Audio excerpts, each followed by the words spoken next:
une décision déjà controversée. Emmanuel Macron doit désigner ce lundi soir son candidat pour la présidence du Conseil constitutionnel.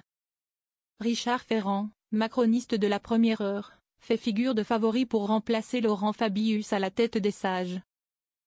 Mais cette nomination de ce très proche du président de la République à la tête de l'institution fait grincer des dents. Pourquoi le profil de l'ancien président de l'Assemblée fait polémique? Et quelles sont les étapes avant sa validation? On fait le point. De quoi on parle? Le Conseil constitutionnel est composé de 9 membres nommés pour 9 ans. Les sages sont désignés par le président de la République et les présidents de l'Assemblée nationale et du Sénat. Yaël Braun-Pivet et Gérard Larcher vont chacun procéder à une nomination ce lundi soir. Mais c'est le candidat d'Emmanuel Macron pour succéder à Laurent Fabius à la tête de l'institution qui est le plus attendu. Selon plusieurs sources, le chef de l'État souhaiterait nommer Richard Ferrand. Cette nomination apparaît comme un premier héritage pour le président de la République, puisque le premier des sages officiera jusqu'en 2034, bien après la fin de son second quinquennat. Pourquoi le profil de Richard Ferrand crispe? Richard Ferrand a le CV idéal pour le poste, estime ses soutiens.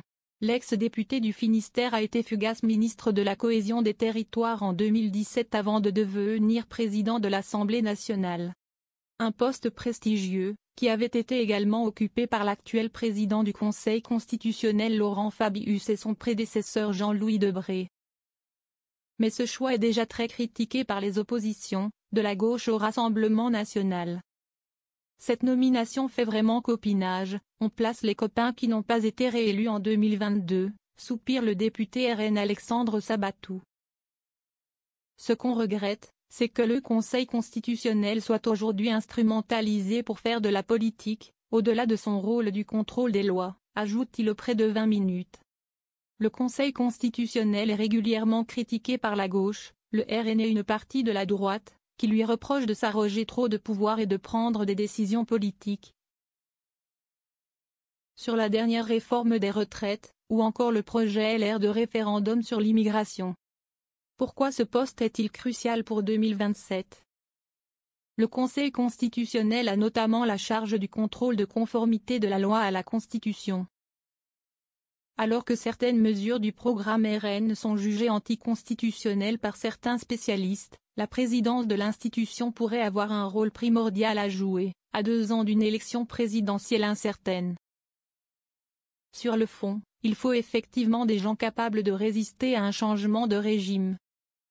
Ce n'est pas neutre, explique ainsi une source au fait des nominations auprès de l'AFP. Laurent Fabius, actuellement à la tête du Conseil, avait d'ailleurs rappelé en mai dernier que la préférence nationale, appliquée de façon systématique et présente dans le projet RN, était contraire à la Constitution.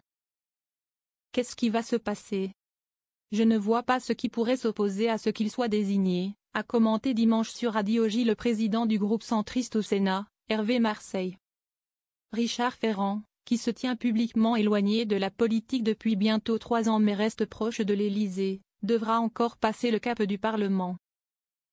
Il devrait ainsi être auditionné par les commissions des lois du Sénat et de l'Assemblée nationale, le 19 février. Sa candidature pourrait être recalée si 3/5 des élus commissionnaires s'y opposent. Certains macronistes s'inquiètent que l'affaire des mutuelles de Bretagne, qui lui avait coûté sa place au gouvernement en 2017 et pour laquelle il a obtenu un non-lieu au bénéfice de la prescription, n'affaiblisse sa candidature. Celle-ci est loin de faire consensus en dehors même du monde politique.